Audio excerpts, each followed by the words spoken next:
So hello everyone, my name is Sargun Singh और आज हम हमारे फ्लेमिंगो के 4th chapter the rat trap को एनालाइज करेंगे, इसकी समरी को देखेंगे और इसके सारे इंपॉर्टेंट एस्पेक्ट्स पे नजर डालेंगे। So let's get started with a smile.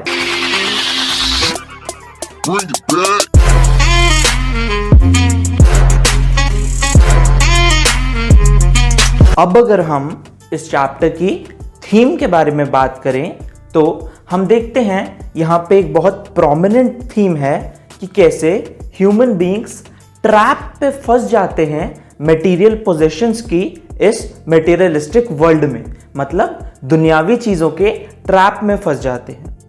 अगर हम दूसरी थीम की बात करें तो यहाँ पे राइटर ने गुडनेस की बात की है कि हम सब में कहीं ना कहीं एक एसेंशियल गुडनेस होती है, एक अच्छी एबिलिटी, एक अच्छी क्वालिटी होती है जो डॉर्मेंट फॉर्म में होती है, अंदर छुपी होती है, जिसे हम टाइम आने पर बाहर ला सकते हैं।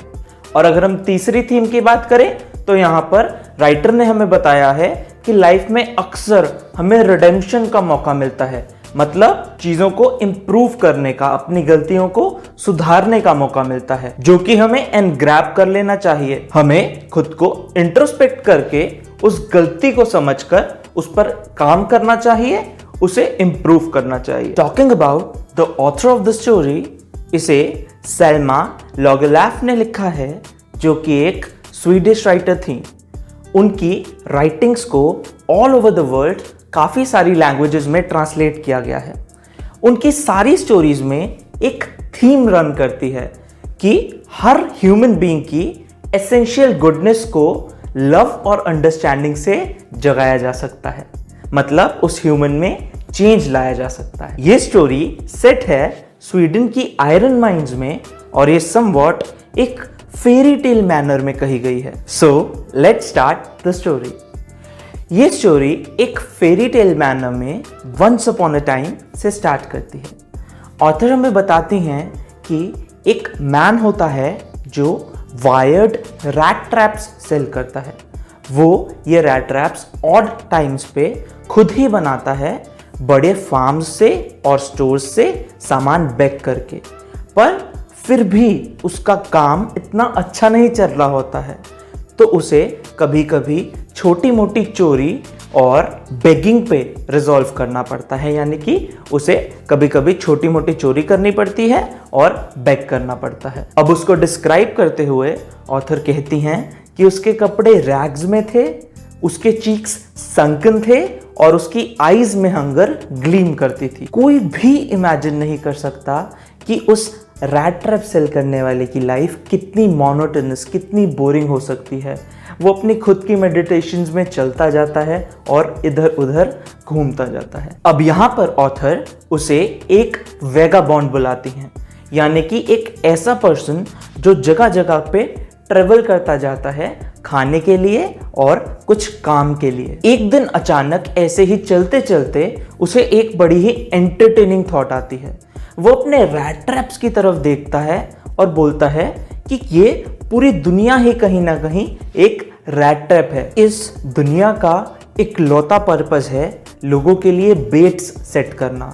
Joy, happiness, shelter, home, warmth, ये सब इस रैट ट्रैप की बेट्स हैं, बिल्कुल वैसे ही जैसे एक रैट ट्रैप में चीज या पोर्क डलती है। और जैसे ही कोई भी इंसान अपने आप को टेम्प्टेड पाता है इन चीजों से, तो ये बंद हो जाता है, उसे ट्रैप कर लेता है। जो वर्ल्ड होता है वो कभी भी इस वेगाबाउंड के साथ काइंड नहीं होता है, तो कहीं ना कहीं ये एक हैप्पीनेस ढूंढ लेता है इस वर्ल्ड को ऐसे क्रिटिसाइज करने में, कोई ना कोई ऐसा थॉट निकालने में। अब वो खुश होता है उन लोगों के बारे में सोच के जो कहीं ना कहीं इस ट्रैप में, मटेरियलिज्म के ट्रैप में फंस चुके हैं और एक एंड पे आ चुके हैं, और दूसरों के बारे में जो अभी भी उन बेट्स के आसपास सर्कल कर रहे हैं। एक दिन जब वो लेट इवनिंग में वॉक कर रहा होता है तो उसकी नजर एक ग्रे कॉटेज पे पड़ती है और वो उस पे नॉक करता है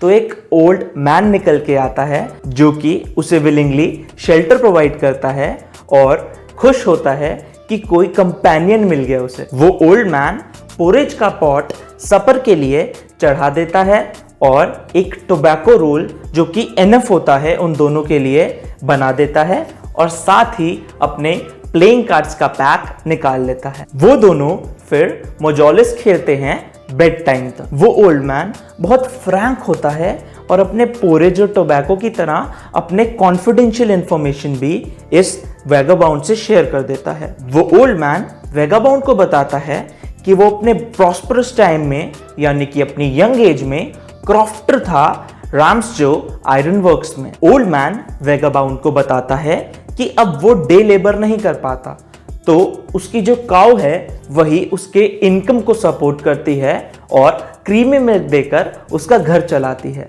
वो साथ ही वैगाबाउंड को बताता है कि उसे 30 क्रॉनर्स मिले हैं लास्ट मंथ की पेमेंट में। वो ओल्ड मैन खड़ा होता है, विंडो की तरफ एक पाउच लटका होता है नेल से, उसे उतारता है और उसमें से मुड़े तोड़े से 10 क्रॉनर्स बिल निकाल करके उस वैगाबाउंड को दिखाता है। वो उन्हें वापस वैसे ही रख के सोने चले जाते हैं।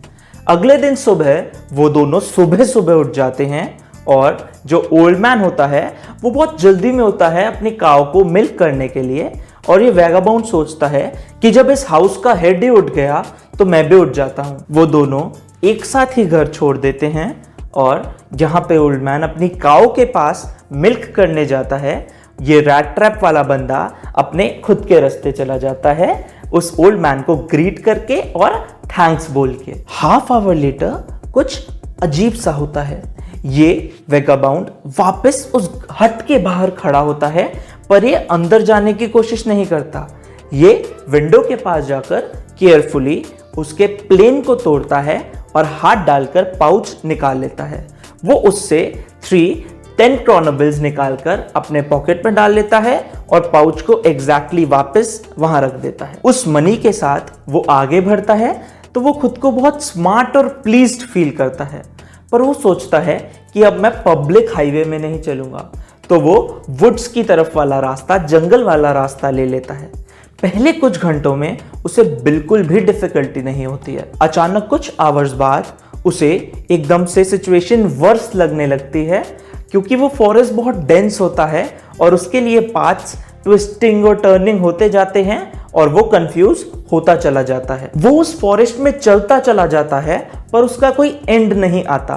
कुछ देर बाद वो रियलाइज करता है कि वो सेम ही रास्तों से बार बार जा रहा है और उसे अचानक से स्ट्राइक करती है वो थॉट कि ये वर्ल्ड तो एक रैट ट्रैप है। तो इस बार उसकी बारी आ गई है।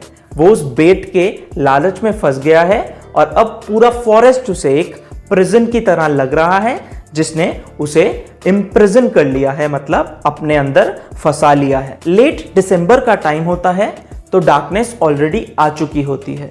वो थक कर वहीं पर गिर जाता है क्योंकि ये फॉरेस्ट डार्कनेस में और डेंजरस हो जाता है और सोचता है कि अब उसका एंड टाइम आ गया है। अचानक उसे कुछ आवाज आती है। वो नोटिस करता है कि ये रेगुलर थंपिंग की आवाज है जो हैमर स्ट्रोक्स क्रिएट करते हैं एक आयरन मिल में। वो उस साउंड की तरफ आगे बढ़ता है और रियलाइज करता है कि ये तो रैम्सजो आयरन वर्क्स है। समर टाइम में उस मिल से हेवी लोडेड बार्जेस और स्क्राउन्स को कनाल में डाल दिया जाता था, जिसकी वजह से एक इनलैंड लेक का फॉर्मेशन हो गया था। और विंटर टाइम में उस मिल के आसपास वाली सारी रोड्स ब्लैक हो जाती थी कोल्ड डस्ट से। क्रिसमस से जस्ट पहले की एक बड़ी लार्ज इवनिंग में मास्टर स्मिथ और उसका हेल्पर फर्नेंस के पास एक डार्क फोर्ज में बैठा था और पिग आयरन की वेट कर रहा था, जो कि फायर में डाल दिया गया था ताकि उसके बाद उसे एनविल में डाला जा सके। हर थोड़ी देर के बाद उन दोनों में से कोई उठता था और एक लॉन्ग आयरन बार से उसे स्टिर कर देता था उस मिक्सचर को। और जैसे कि वहां कस्टम था, उन्होंने सिर्फ एक लॉन्ग शर्ट पहनी थी और वुडन शूज पहने थे। फोर्ज से अक्सर काफी सारी आवाजें आती थी। बड़े बड़े बेलोस से आवाज आती थी।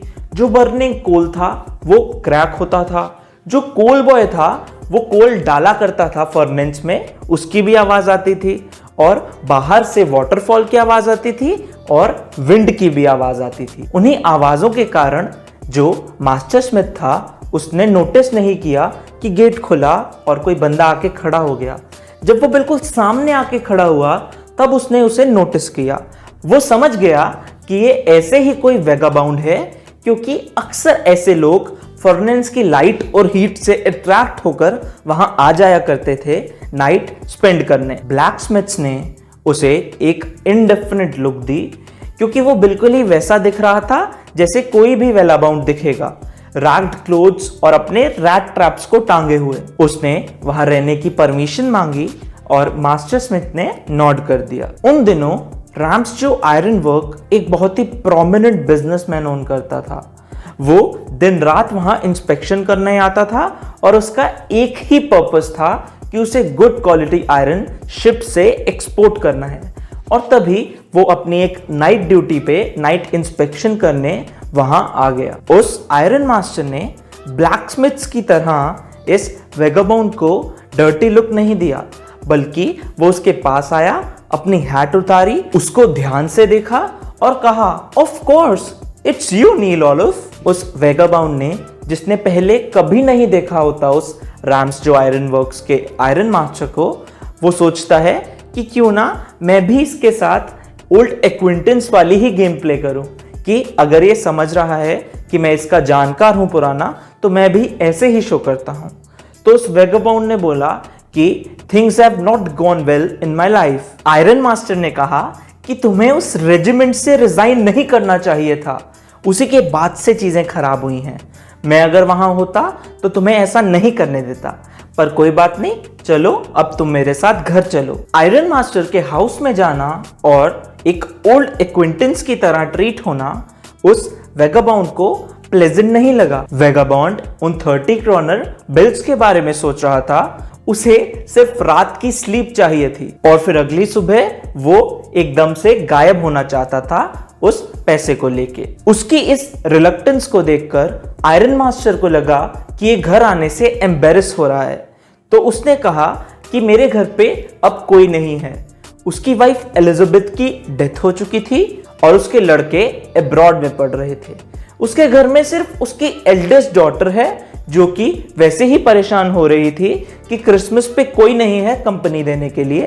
तो उसने उस वेगाबाउंड से कहा कि मेरे घर आओ और क्रिसमस फूड को जल्दी जल्दी डिसअपीयर करने में मेरी हेल्प करो। आयरन मास्टर ने कहा कि ऐसा लगता है कैप्टन वॉन स्टेहिल आज रात को ब्लैक स्मिथ के साथ ही सोना चाहते हैं, और वहां से चला गया। आधे घंटे से ज्यादा नहीं हुआ होगा कि बाहर से कैरेज की आवाज आई और इस बार आयरन मास्टर की बेटी, जिसकी परसुएटिंग पावर्स ज्यादा स्ट्रॉन्ग थी, वो वैले के साथ एक बिग फर कोट लेकर आई। वो बिल्कुल भी प्रेटी नहीं थी, पर मॉडेस्ट और शाय थी। जैसे ही उस वेगाबॉन्ड को आयरन मास्टर की डॉटर ने अपने सिर के नीचे एक आयरन पीस रखकर सोते हुए देखा, वो उसकी तरफ गई। उस वेगाबॉन्ड को आदत थी बहुत अटेंटिव होके सोने की, तो वो अचानक से डर कर उठ गया जब वो पास आई। उसने कहा कि मेरा नाम एडला विल मैनसन है और फादर ने मुझे बताया है कि आज आपको यहाँ फर्नेस में ही सोना है। तो मैंने उनसे कहा कि मैं आकर आपसे बात करती हूँ। आई एम सॉरी कैप्टन कि आपको इतना हार्ड टाइम फेस करना पड़ा। उस गर्ल ने नोटिस किया कि ये अफ्रेड था कि जैसे इसने कुछ चुराया हो, तो उसने कहा कि आपको उतना ही फ्रीली जाने दिया जाएगा जैसे आपको इनवाइट किया जा रहा है, बस आप क्रिसमस ईव में हमारे साथ रह लें। उसने ये बात इतने फ्रेंडली मैनर में कही कि वेगाबॉन्ड को उसकी बात पर कॉन्फिडेंस आ गया और उसने कहा कि मैंने कभी नहीं सोचा था आप खुद को इतनी ट्रबल देंगी। मैं आपके साथ आपके घर चलता हूं। वेगाबॉन्ड ने वो फर कोट एक्सेप्ट कर लिया और वो उसके साथ उसके घर जाने के लिए रेडी हो गया, पर रास्ते में उसे अच्छे थॉट्स नहीं आ रहे थे। नेक्स्ट डे क्रिसमस ईव थी और वो सब ब्रेकफास्ट कर रहे थे। तो आयरन मास्टर ने अपनी डॉटर से कहा कि सबसे पहले हमें ये देखना है कि ये कुछ खाए पिए और थोड़ा सा फ्लैश इकट्ठा करे अपनी बॉडी पे, और ये इस तरह इन रैट ट्रैप्स को ना सेल करे। उसकी डॉटर ने कहा कि ये बहुत अजीब है कि उसके साथ चीजें इतनी बुरी हुई और आज वो इस स्टेज पर है, और पिछली रात उसको कुछ भी ऐसा नहीं था शो करने के लिए कि वो एक एजुकेटेड मैन है। पर उसके फादर ने कहा कि जब वो नहा धोकर आएगा और अच्छे कपड़े पहनेगा तो तुम्हें अपने आप दिखेगा कि उसकी जो ट्रैम्प मैनर्स हैं वो उसके ट्रैम्प क्लोथ्स के साथ ही चली जाएंगी। तभी गेट खुलता है और वो वेगाबॉन्ड एंटर होता है एकदम ट्रांसफॉर्म्ड स्टेट में। वो ट्रूली क्लीन और वेल ड्रेस्ड होता है और उसने आयरन मास्टर का एक सूट पहना होता है। पर उसको ऐसे देखकर आयरन मास्टर हैप्पी नहीं होता।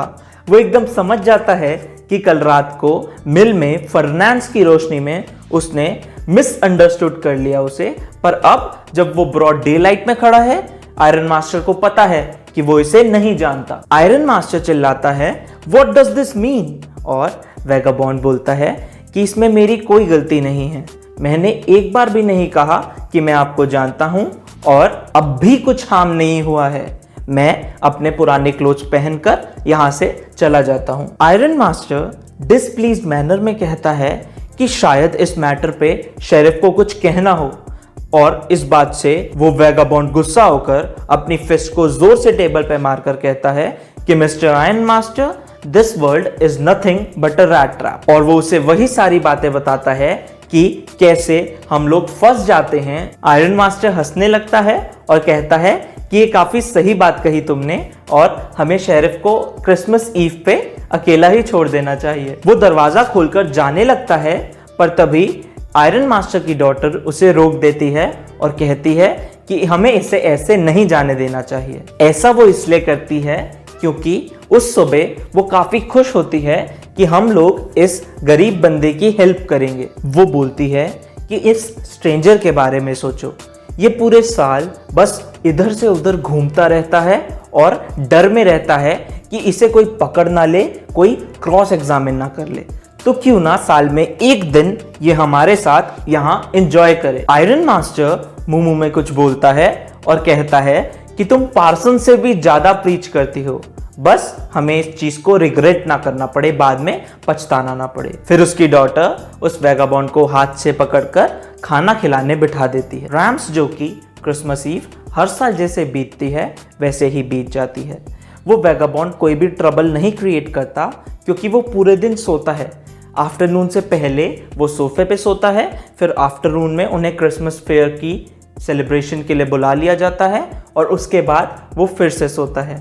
शायद ऐसा इसलिए किया उसने क्योंकि कई सालों से उसे इतनी सेफ और साउंड जगह नहीं मिली थी सोने के लिए। इवनिंग में क्रिसमस ट्री को सजाया जाता है तो उसे दोबारा बुलाया जाता है। उसके बाद वो 2 घंटे के लिए फिर से गायब हो जाता है और उसे रात में क्रिसमस फिश और पुडिंग खाने के लिए बुलाते हैं। जब सब लोग डिनर कंप्लीट कर लेते हैं तो वो वेगाबॉन्ड एक एक करके सबके पास जाके उन्हें थैंक्स करता है। तो आयरन मास्टर की डॉटर उसे बताती है कि ये जो सूट तुमने पहना है ये तुम्हारा क्रिसमस प्रेजेंट है, ऐसा उसके फादर ने कहा है और अगर अगले साल भी तुम क्रिसमस ईव पे हमारे पास आना चाहो तो तुम आ सकते हो, तुम्हें कोई भी तंग नहीं करेगा। ये सुनकर वो वेगाबॉन्ड बहुत ही ज़्यादा अमेज हो जाता है पर कुछ बोलता नहीं। नेक्स्ट मॉर्निंग आयरन मास्टर और उसकी डॉटर क्रिसमस प्रेयर्स के लिए सुबह सुबह चले जाते हैं पर वो वेगाबॉन्ड सो रहा होता है तो उसे कोई डिस्टर्ब नहीं करता। Round about 10 o'clock iron master और उसकी डॉटर चर्च से वापस आ रहे होते हैं। उसकी डॉटर बहुत ही दुखी होती है क्योंकि उसे चर्च में पता चलता है कि एक बंदा जो रैट ट्रैप सेल करता है उसने एक क्रॉफ्टर को रॉब कर लिया है। आयरन मास्टर बोलता है कि बड़े ही अच्छे बंदे को तुमने घर में घुसने दिया और कहता है कि पता नहीं अब तक कितनी सिल्वर स्पून्स उसने चोरी कर ली होंगी कबर्ड से। उनकी कार घर के बाहर रुकती है तो वो वेले को उस वेगाबॉन्ड के बारे में पूछता है और कहता है कि मैंने सुना है कि ये एक थीफ है। पर वो वेले बोलता है कि वो यहाँ से जा चुका है पर अपने साथ कुछ नहीं लेके गया, बल्कि वो मिस विल मैनसन के लिए एक क्रिसमस प्रेजेंट छोड़ के गया है। वो अपने प्रेजेंट को, जो कि एक पैकेज होता है, खोलने लगती है तो वो एकदम खुल जाता है क्योंकि वो अच्छे से रैप नहीं होता और अंदर का सामान दिख जाता है तो वो एकदम जॉय में चिल्लाती है। उसमें 3 10 कॉर्नर बिल्स होते हैं और साथ में एक रैट ट्रैप और एक लेटर होता है। उस लेटर में लिखा होता है कि honoured and noble miss, since you have been so nice to me all day as if I am a captain. I want to be real nice to you as if I am a real captain. मुझे पता है कि आप Christmas पे एक thief से embarrass नहीं होना चाहती, पर आप ये 10 kroner bills उस ओल्ड मैन को वापस कर दो जिसने अपने विंडो पे एक पाउच लटका रखा है पुअर वॉन्डरर्स को बेट करने के लिए। ये रैट ट्रैप एक क्रिसमस प्रेजेंट है एक रैट की तरफ से जो कि फंस ही गया था, पर उसे आपने कैप्टन बनाकर रिडेम्पशन का एक चांस दे दिया। और वो लेटर एंड करता है लिखकर कि return with friendship and high regard captain von Stahl. और इसी के साथ ये चैप्टर एंड हो जाता है। अब यहां पर एक बहुत इंपॉर्टेंट क्वेश्चन आता है कि उसने अपने आप को कैप्टन की तरह क्यों साइन किया। अब ऐसा इसलिए हुआ क्योंकि एडला ने उसको ट्रांसफॉर्म कर दिया एक रैट से एक कैप्टन में, मतलब उसने उसे चांस दिया खुद को क्लियर करने का। So thank you everyone for being such an amazing audience, और इसी तरह के वीडियोस मैं लाता रहूंगा। And if you like the video please hit the like button, subscribe to my channel, and if you have any doubt please leave a comment in the comment section.